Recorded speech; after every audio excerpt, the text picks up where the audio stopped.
Well, good morning, everyone. 9:32. We have quite a lot of people who joined already, so let's get started. Welcome to our next episode of our People Sustainability webinar series. My name is Joop Smits. I am a partner here in PwC Switzerland and driving the people sustainability topic. It's very nice to see so many people being with us this morning, interested in this very exciting topic like we are. And today we will be exploring the topic of the regulatory perspective that comes with the people sustainability part. Last time we had some guest speakers from organizations that were explaining what people sustainability means to them. And we explored topics like the supply chain, human rights. We discussed diversity and inclusion. And we touched a little bit about regulatory, but then we asked the group what would be interesting for our next time. And this topic came up.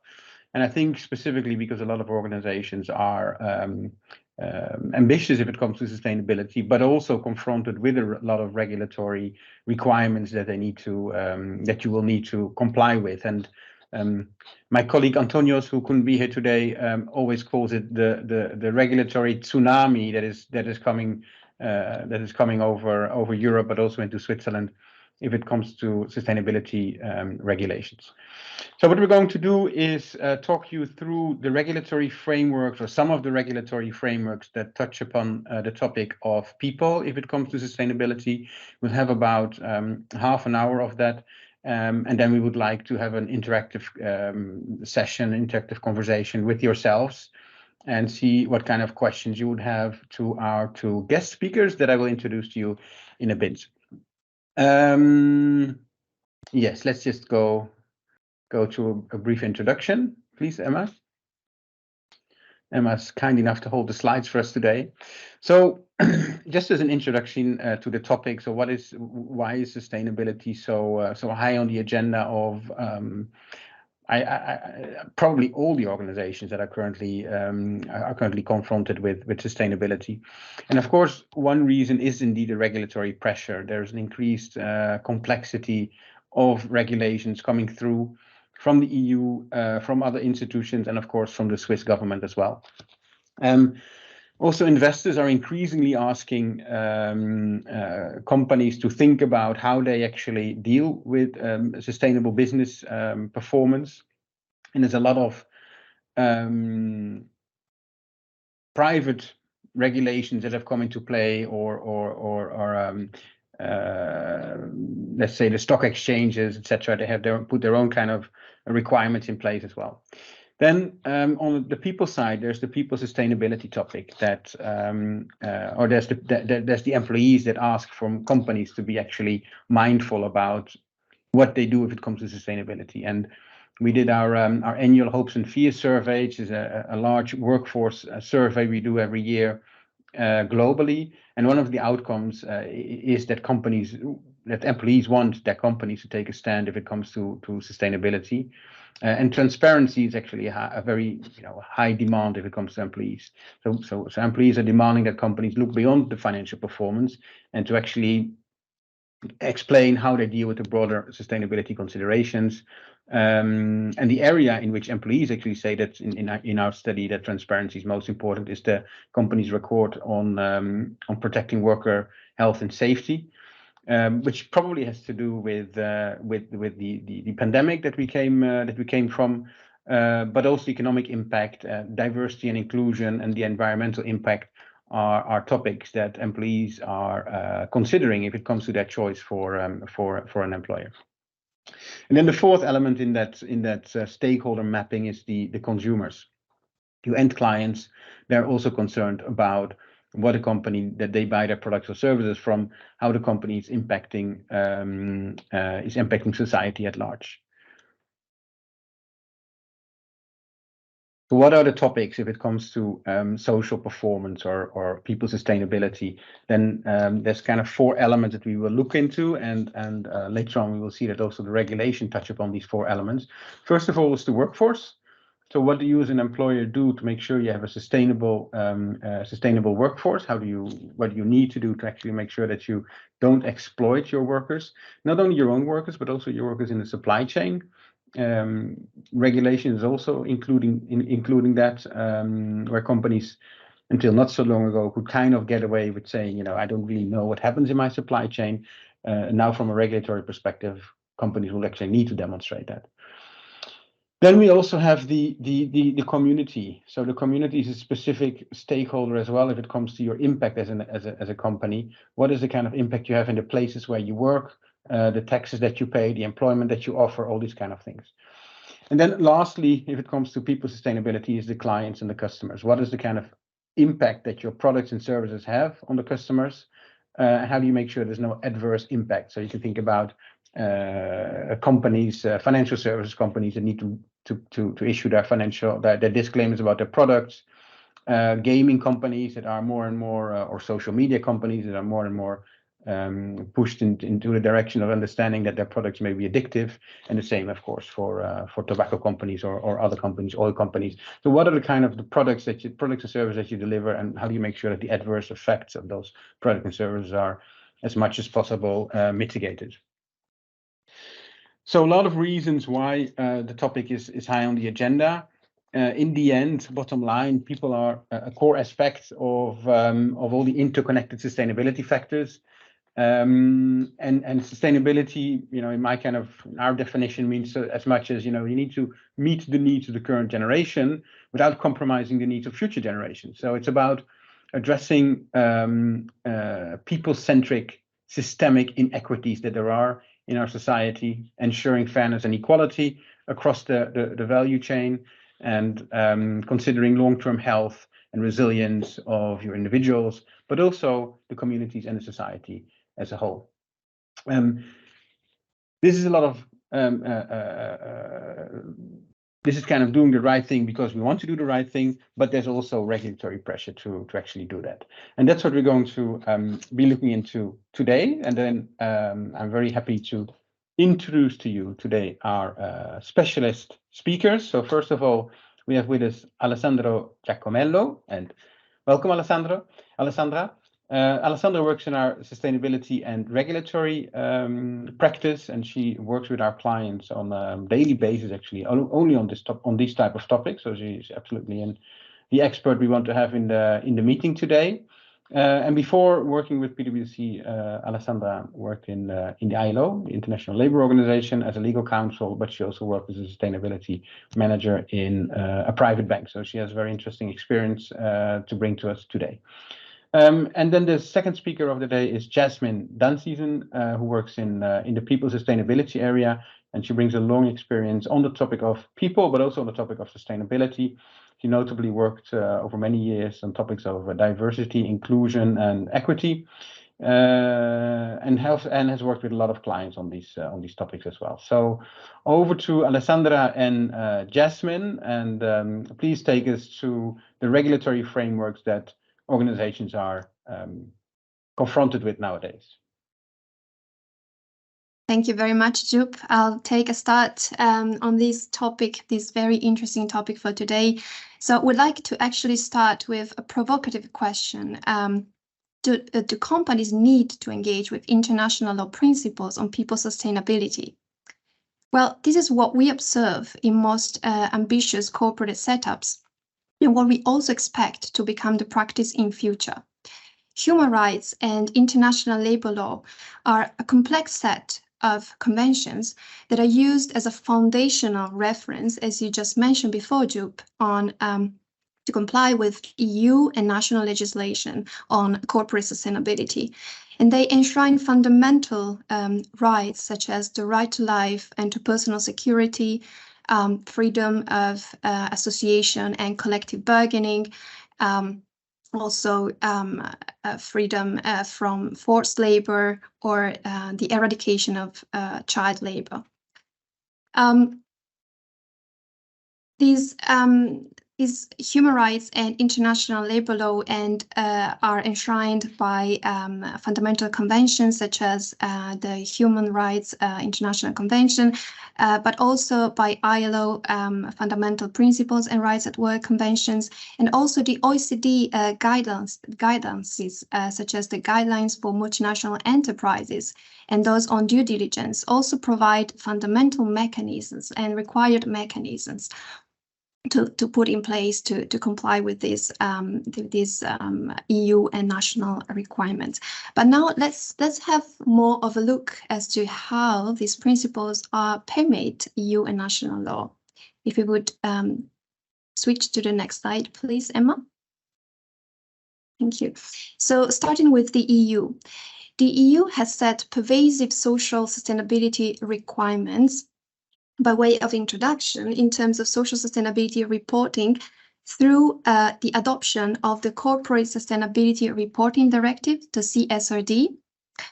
And also it's having a look at due diligence aspects through the proposed draft of a Corporate Sustainability Due Diligence Directive, the CSDDD so-called, which will really enhance the level of social sustainability matters management. On top of these general reporting and due diligence frameworks, the EU has also legislated on specific topics such as pay transparency, adequate minimum wages, forced labor, conflict minerals, also sectors such as conflict minerals. This is just, of course, just an example set. It's not a full set, but to give you a sense as to how far-reaching these can go more into a deep dive type of pieces of legislation. And my colleague Jasmine will then go onto one of these. So let's now take a closer look at reporting, the reporting side of it. So starting with the CSRD. The CSRD amends 4 existing pieces of legislation, including the previous reporting regime, namely the Non-Financial Reporting Directive, the NFRD. And it also significantly enlarges the scope of application. It applies now to all companies that are listed on EU-regulated markets, including entities established outside the EU, but listed on EU markets, but also now to large EU companies that are meeting at least 2 out of 3 criteria, such as more than 200 employees, more than 40 million euros turnover, and more than 20 million euros total assets, regardless of listing. And it also applies, interesting, to third country companies with a net turnover at consolidated level of 150 million euros in the EU and at least 1 subsidiary or branch in the EU. It has to be kept in mind that in the case of a branch, it should generate at least a net turnover of euros 40 million. And then, of course, it applies also to parent undertakings of large groups. So what has to be disclosed under the CSRD and how? So companies have to disclose on their business model and social sustainability strategies, the governance, their material risks, impacts and opportunities, and on their policy system, targets and action plans and resources dedicated. And where it has to be now published in the management report in a machine-readable format. What has to be disclosed is further detailed by delegated act, which are the European Sustainability, the ESRS, the European Sustainability Reporting Standards. So if we go to the next slide, we'll actually address the core of today's webinar, which is what really has to be disclosed from the people sustainability point of view. So there are 4 categories, which are own workforce and workers in the value chain, as we at the beginning of the webinar outlined, but also affected communities and consumers and end users. And within these 4 categories, you can see here that own workers and workers in the value chain address similar topics, but just addressing the internal point of view on workers and the external point of view, and important topics such as secure employment, working time, social dialogue, collective bargaining, are addressed, but also from an equal treatment and opportunities perspective, employment and inclusion of persons with disabilities, for example, or training skills and development, but also from other work-related rights. We have important topics which we mentioned before are also addressed in certain cases by specific pieces of legislation by the EU, such as forced labor, which is in draft form currently, but also addressed here in general terms, child labor, adequate housing, privacy.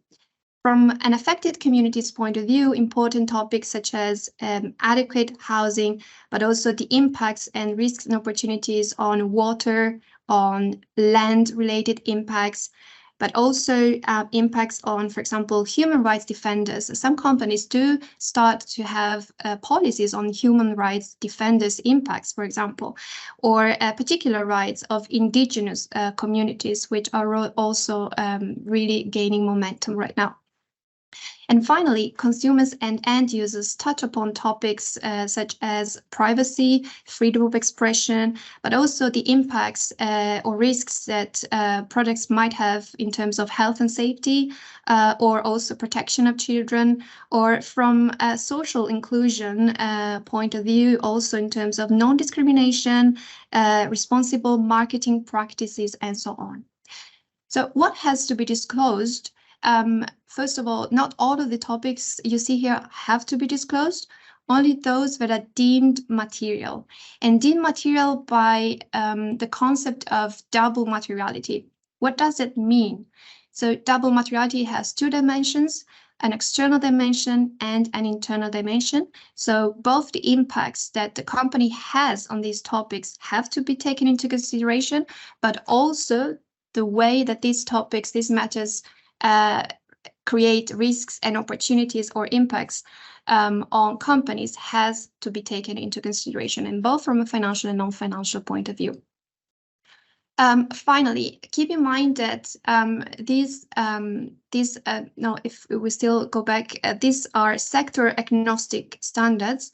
However, the EU also has in the pipeline sector-specific standards that will be adopted in the course of the next couple of years. If we go to the next slide, we conclude this. Sorry, yes. just to interrupt. Just for the listeners, I forgot to tell you that there is, if you want to ask any questions, there is a Q&A section in the Teams application. So you will see in the top of your screen Q&A, and you can put your questions in there, and then we will ask the speakers them in the Q&A. So sorry, Alessandra, to interrupt, but I all of a sudden realized I forgot to say that. So please go ahead. Of course, Jup, that was an important remark. We're really happy to take any questions, and what we cannot answer, we'll also take it further afterwards. If you provided your details. But yes, so if we go to the second part of our consideration of EU frameworks, so we considered right now the EU frameworks on reporting, but we'll now look at also the due diligence. So as anticipated, the EU has published a draft proposal for a corporate sustainability due diligence directive, the so-called CS-DDD. And CS-DDD has the aim to set a horizontal framework that fosters the protection of human rights through the integration into corporate strategies and obviously corporate governance and the policy system, and also through the integration particularly into the risk and operations management throughout the whole value chain. So it is quite pervasive, as you can see. And the topic from a social point of view that is addressed, of course, it's a holistic framework touching on all ESG, but from a social point of view, human rights and labor matters, just as those that we mentioned before, are addressed. What is interesting here is that actual and potential adverse human rights impacts, which are resulting from the violation of rights that are enshrined in international conventions, are at stake. So you see why we started this webinar by addressing the human rights international standards. also, what is important to note is that there is a complementary link to the CSRD. So reporting and due diligence are somewhat supporting each other.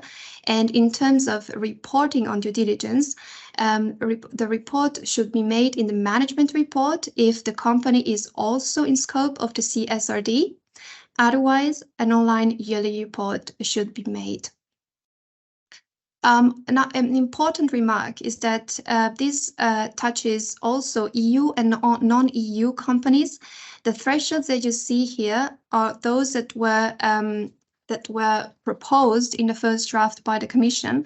However, it is important to note that profound changes are currently being made as trialogue negotiations among the co-legislators are currently ongoing.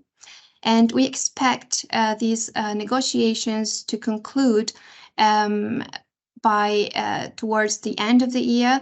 The co-legislators have an ambitious agenda to conclude the process by early next year. However, this is obviously ongoing.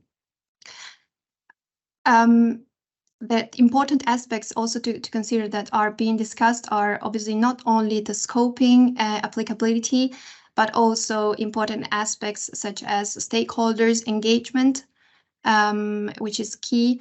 Also the applicability to the financial sector, for example, or other aspects such as the consideration of high-risk sectors by the directive.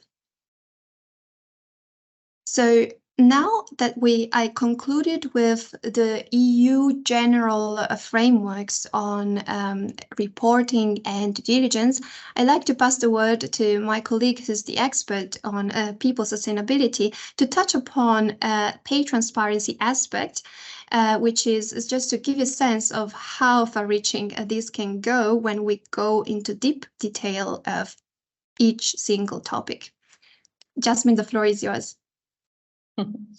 Thanks a lot, Alessandra. Yes, so we heard about the different regulations that are all entering into a force in the very near future around people's sustainability. And as Alessandra just said, the EU Pay Transparency Directive is one of those developments that's concrete.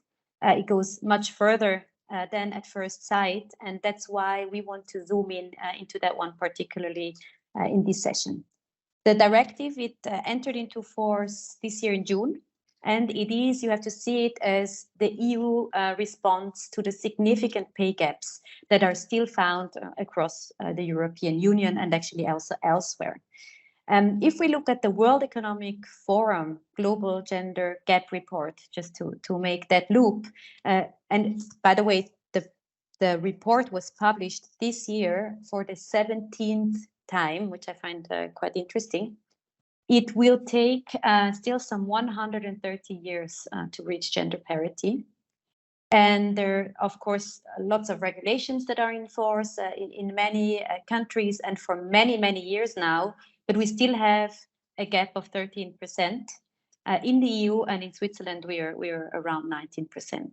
So clearly there is still something to do here. And similarly, as the EU is tackling sustainability reporting and impact and action with CSRD and ESRS, the Pay Transparency Directive is here to tackle the issue once and for all.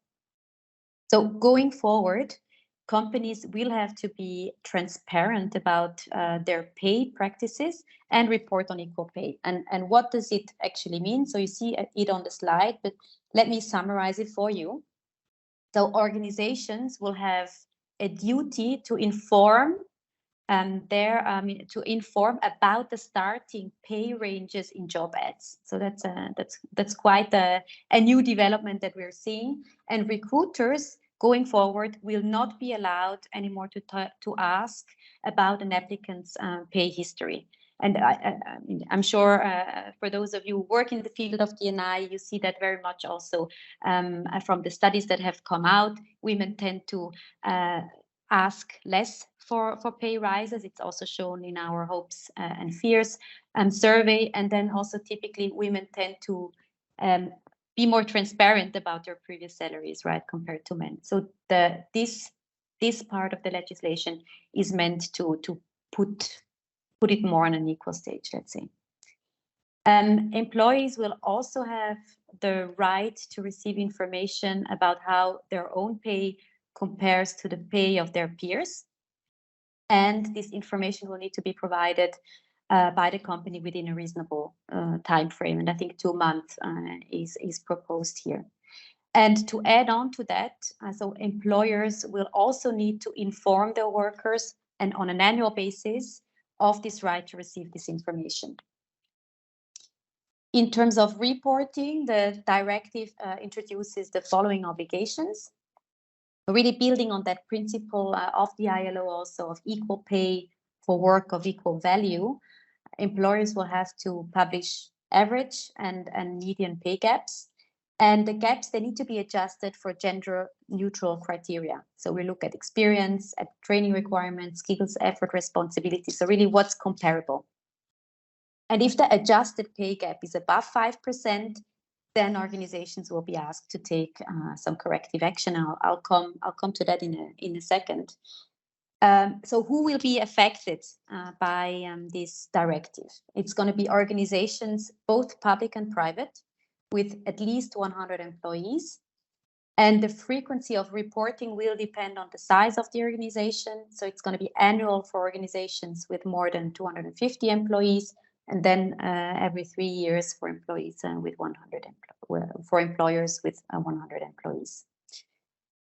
A couple of additional elements I would like to thank you very much, Emma, at the right moment. There are a couple of additional elements that really demonstrate how serious the EU is about fighting inequity in pay practices and really puts the employee at the heart of their effort.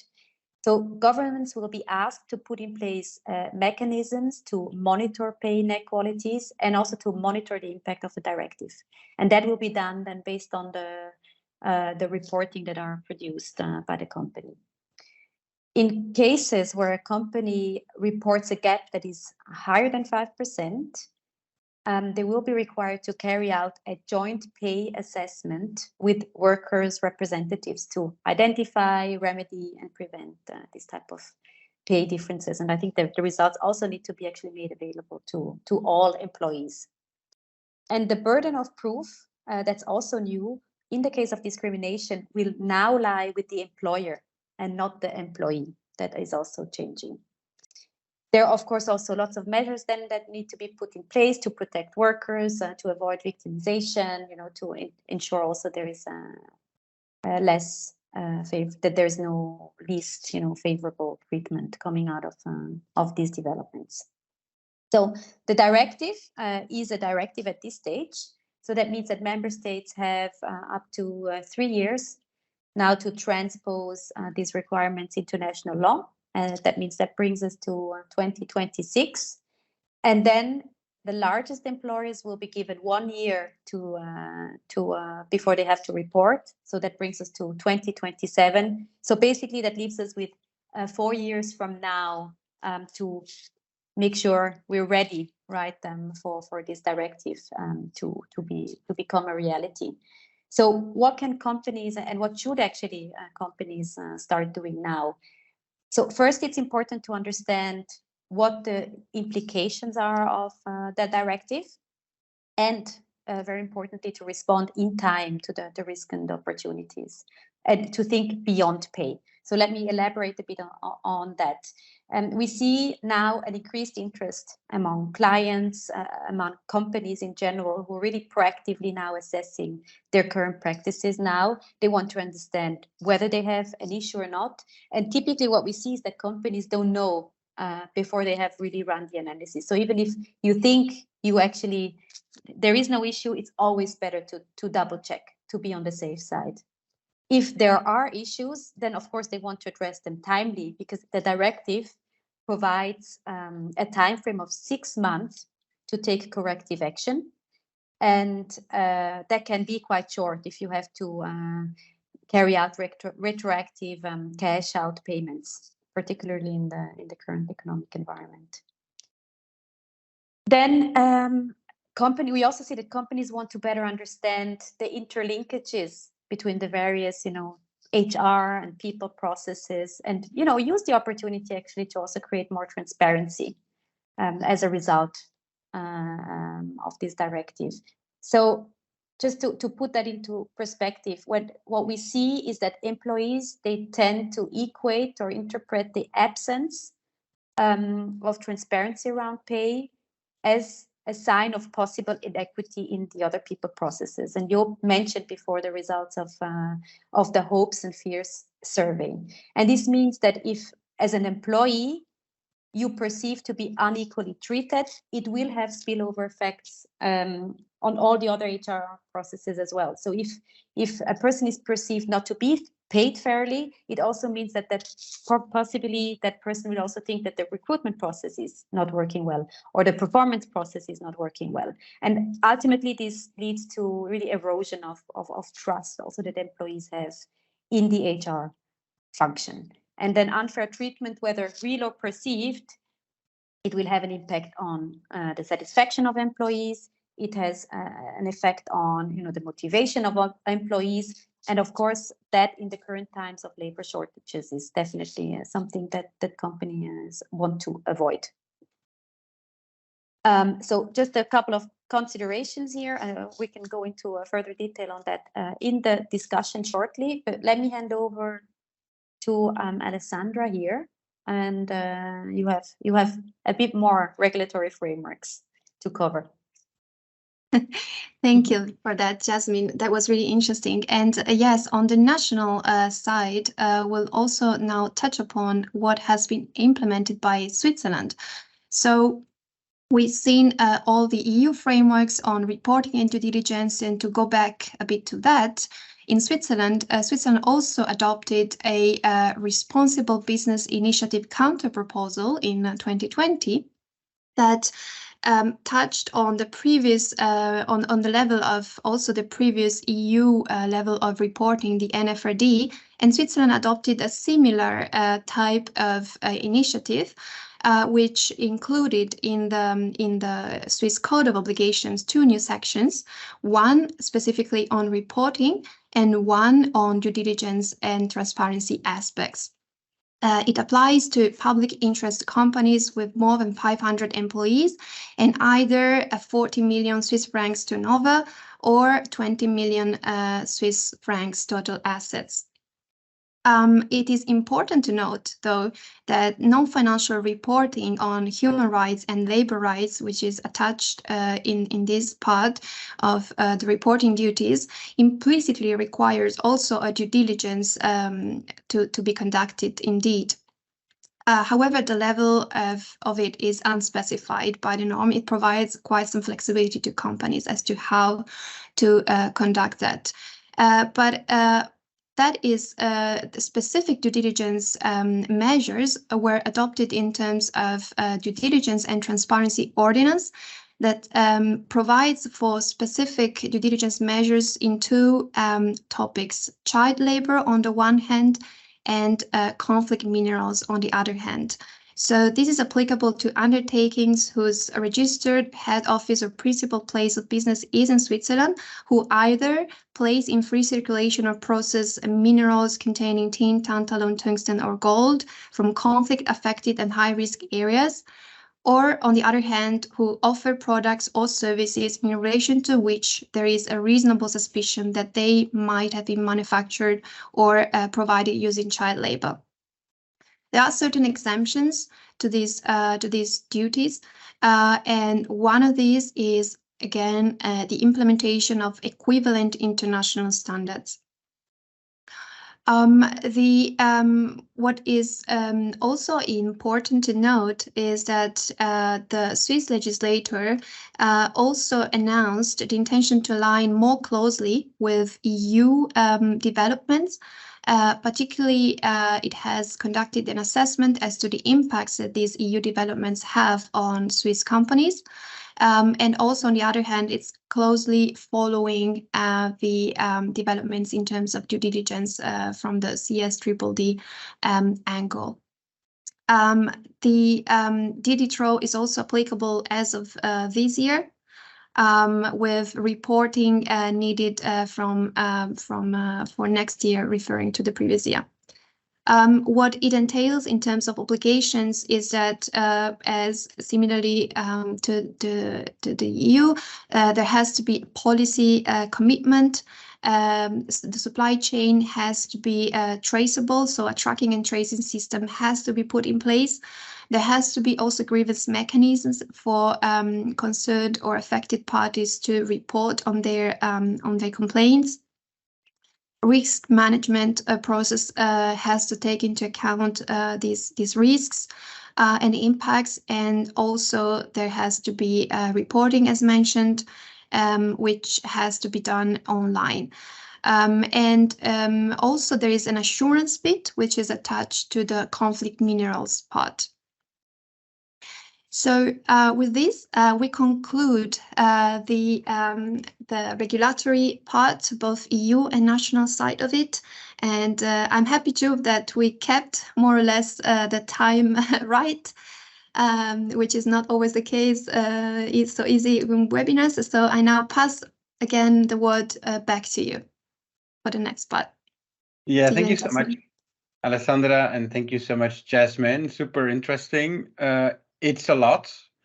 I think that's where the expression of the regulatory tsunami came from. And you said in the beginning, this is we only explore a few of the regulations, right? But already those that were explored, yeah, they indicate how much is coming and how much companies need to be dealing with.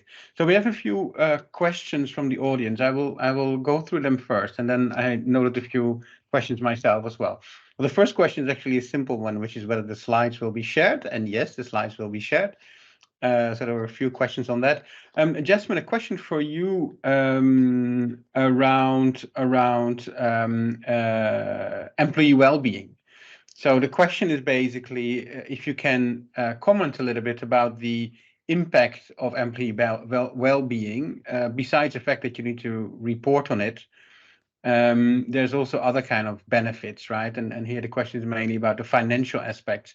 There's a heavy cost of unhappy employees, which can lead to attrition or health issues.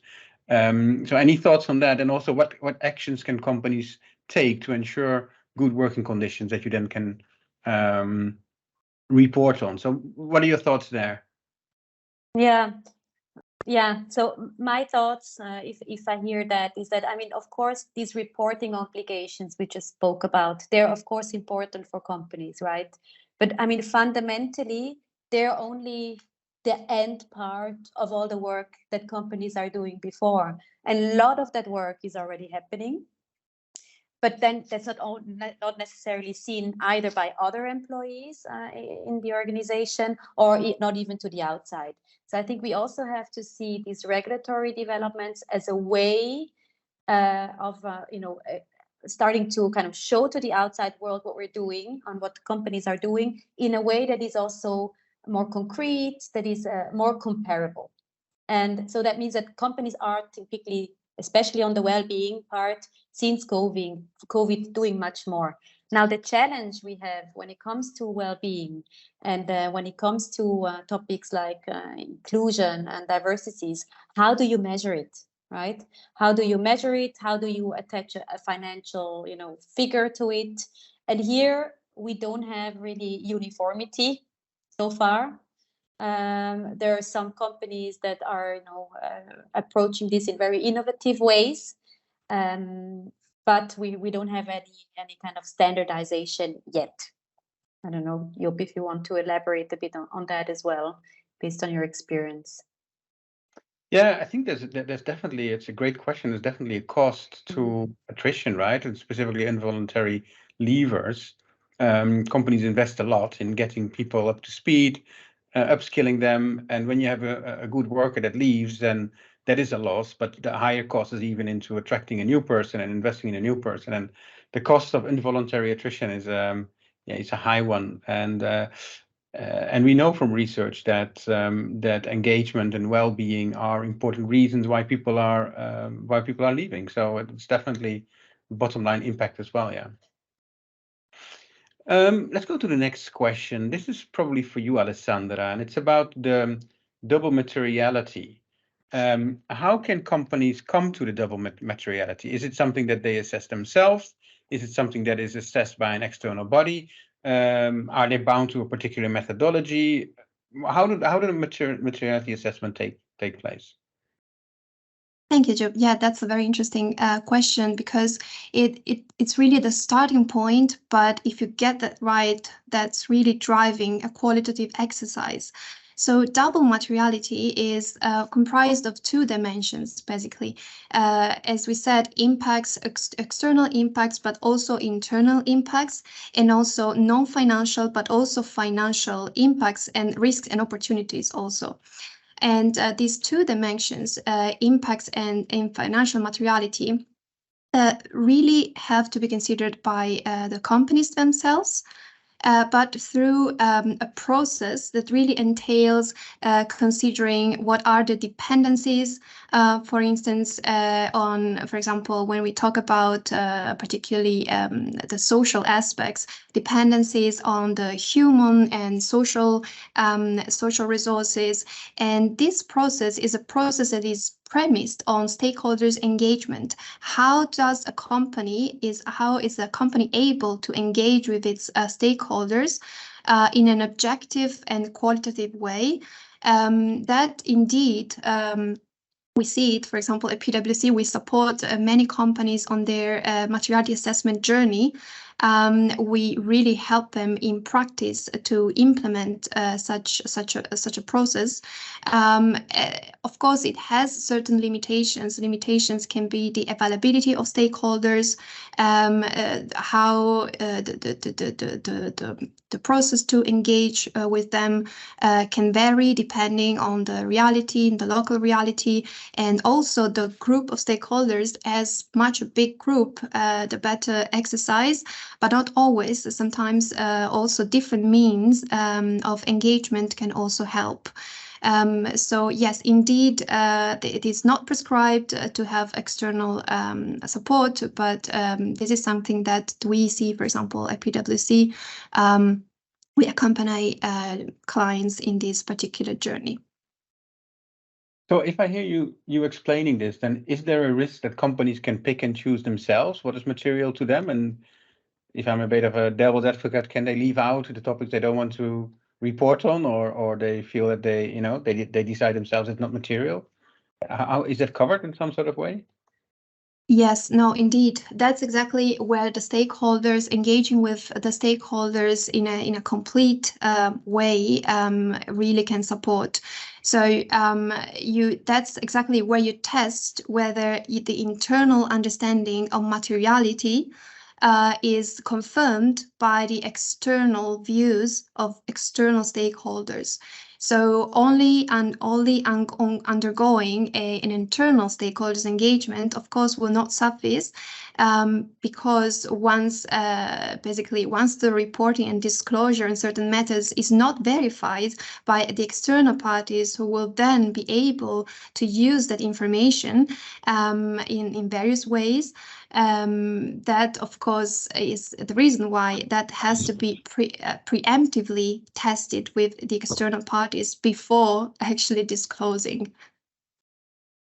And may I add, Alessandra, to ask, right? Companies will also have to disclose how they run the double materiality assessment, right? To describe that is how correct. That's done. So that is exactly correct. So a reader can then form their own opinion, and then plus the audit that will be required, I think will also strengthen the credibility of the process. Exactly, yes. Yeah. The credibility is exactly based on the methodology that has to be published, absolutely. And also the ESRS in particular furnish us the tools and methodology as to how to conduct that. There is a margin of flexibility, but this provides a general baseline for companies to base on, and that is then further specified by the actual exercise, which, as you rightly mentioned, has to be absolutely disclosed in terms of methodology. Yes.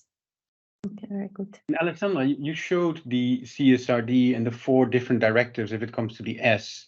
And they have a lot of data points that companies need to report on. And some of them, if you read them, you you can wonder whether companies actually have access to that data, right? If it's about you need to report on disability, for instance, or adequate wages. I mean, what do you see there? How do companies deal with that to get access to data that they currently don't have, for instance? Yes, so this is part typically of what we call a gap assessment. We do conduct gap assessments as the next phase of a materiality assessment. We need to understand, once we deem a particular topic is material for the company, then the company needs to start to engage with that particular topic. And in certain instances, you're exactly right. The limitation is that data is not available yet, or it is available, but it is not managed yet, which is also an important point. And this is particularly challenging when it comes, for example, to different hires, when we look at the supply chain or even the value chain, which is the full scope. It can be particularly challenging when you consider tier 1 and tier 2 and tier 3 suppliers, or even beyond that, right? So the way I see it personally is the moment you start digging information is where you open a big Pandora box and complexity arises. But also, once you have that information, it's exactly when you're really able to manage it and really tackle all the impacts, risks, and opportunities, which is ultimately the goal of these regulations. Thank you so much, Alessandra. There's a couple of questions from the audience around the applicability of these EU regulations, because we've elaborated on the CSRD, the CSDDD, the EU-PTD. My God, those acronyms, sorry for that. Those are EU regulations. Switzerland is still not part of the EU. So why are we exploring those? Why are we deep diving on those? To which extent are these applicable to Switzerland? You already mentioned the RBI, but let's just focus on the EU regulations. Why is it important that Swiss companies are actually understanding the impact of those?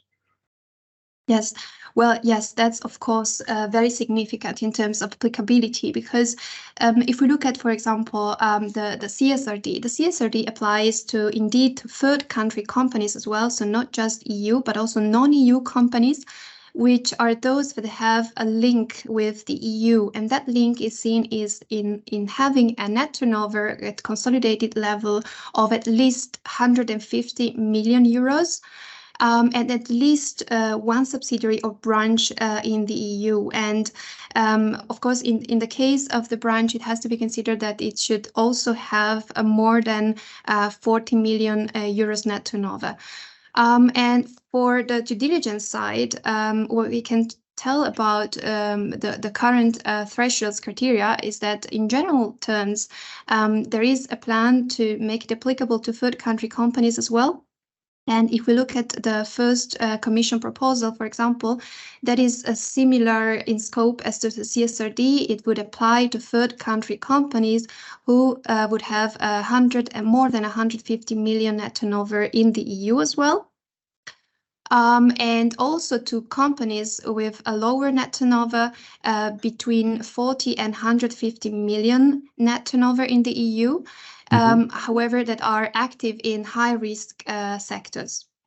And this consideration of high-risk sectors is also currently being discussed, but high-risk sectors were initially considered as, for example, minerals, resources, or agriculture, fisheries, textile, just to give you some examples of the current consideration. And also, as mentioned, the Swiss legislator also is considering closer alignment with these EU developments, because it conducted a study as to the far-reaching impact that these EU developments are having on Swiss companies because of these applicability criteria that I mentioned before. And therefore, it concluded, it is currently ongoing the consideration, but it already announced that a closer alignment might be considered. And a consultation project on the reporting side is actually expected before the summer next year. And on the due diligence side, the consideration of the impacts that the CSDDD, of course, is ongoing, because the CSDDD works are also ongoing. Okay, so if you basically, as a Swiss company, have activity in the EU, either with clients or with subsidiaries, or you meet certain thresholds, then actually these regulations will be applicable to you as well. Okay. Question to you, Jasmine, about the Pay Transparency Directive. We speak about gender all the time, and the question is about whether we have any kind of insights in pay gaps on ethnicity or other characteristics, but also interestingly, what about introverts, extroverts? What about these kind of thoughts? I mean, this is close to your heart, I know. So, any thoughts on that? Yeah, we see actually the first equal pay certifications and assessments happening also on dimensions other than gender. So definitely there are developments coming here, and yes, it's good if we have some proactive companies here that want to show the lead here. I just wanted to briefly also mention or come back to the point that Alessandro just made around the regulation. When it comes to the EU PDT, so the Pay Transparency Directive, this one is not applicable to Switzerland, right? Because it's not the CSRD. It's a different framework. However, we also expect on the pay transparency part that Switzerland will observe the developments in the neighboring countries, of course, very closely. And we have an equal pay regulation in place in Switzerland. But there have been discussions around tightening it, right? Because there are no sanctions, no consequences to it. So what's happening outside of Switzerland will definitely have in some form an impact also on Switzerland. And then companies that will be affected by it, they tend to be also operating in Switzerland. So the increased transparency that these companies will be introducing will definitely also create some peer pressure for Swiss companies to follow the lead. So we cannot operate here as on a small island. Yeah, and I guess that is a good comment, actually. I guess that if you are a large Swiss company that is subject to the EU Pay Transparency Directive for its employees in the EU, and you have to be transparent about their pay positioning and about their discrimination, then how do you explain to your Swiss workers that they don't have the same rights? It's also an interesting thought to that. What about a question to both of you? What about this topic of adequate wages? What is that adequate wages?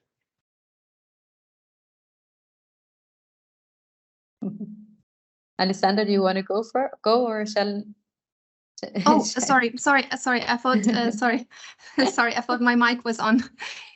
Yes. So adequate wages. Well, this is an interesting topic because adequate wages is what basically allows you to conduct a decent level of life, right?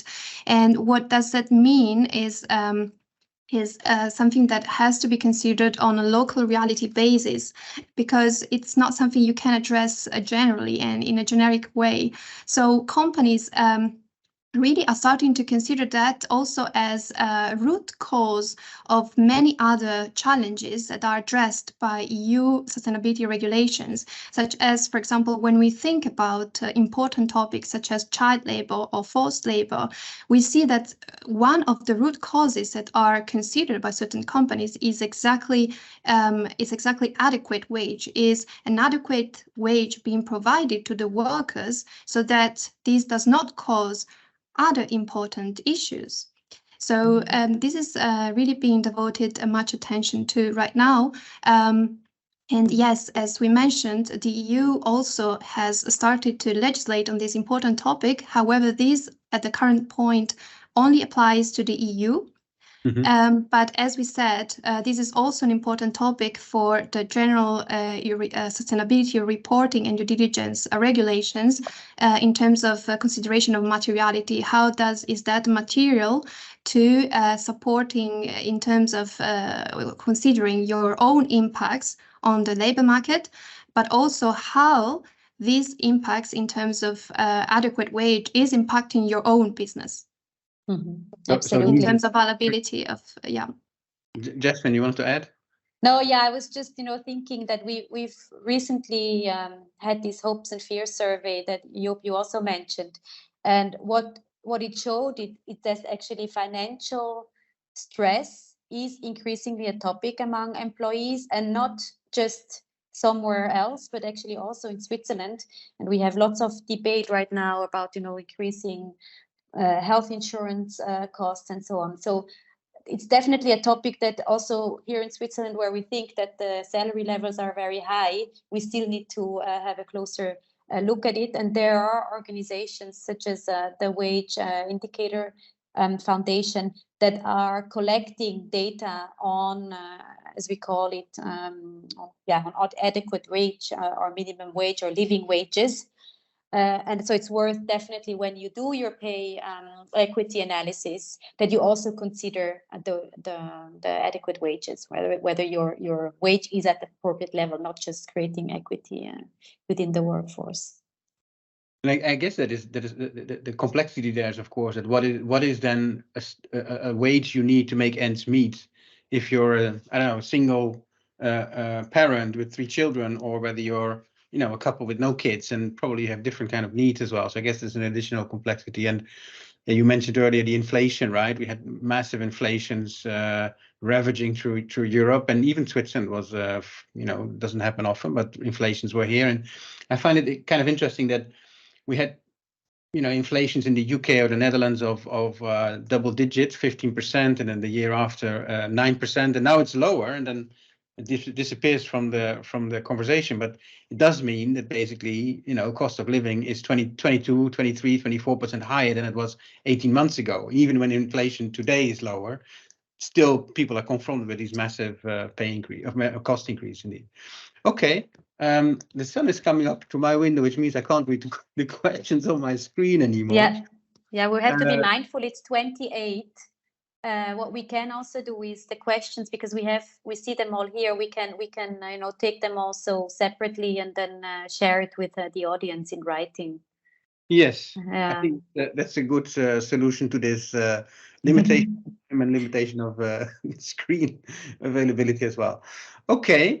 Alessandra, any last words from your end?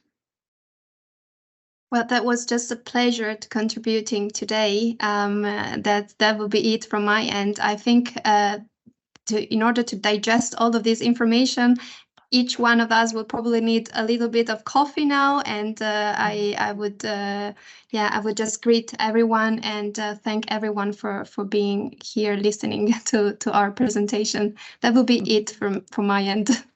And thank you, Alessandra, of sharing with us your deep knowledge on this topic. Jasmine, any closing words from you?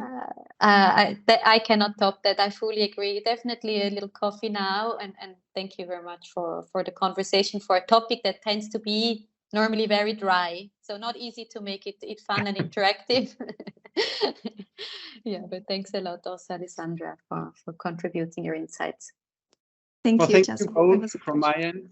Sorry, Alessandra. Thank you both from my end. It was a pleasure to be with you this morning. And indeed, I think it could be dry matter, but it's actually, there's a lot of substance below it and a lot of interesting topics. And let's hope that even this massive amount of regulations make our companies and our society a better place to live and to work in altogether. Thank you very much. And if any of the listeners still has questions, please continue using the Q&A or reach out to us directly. Happy to answer those. Thank you very much, and see you on the next webinar.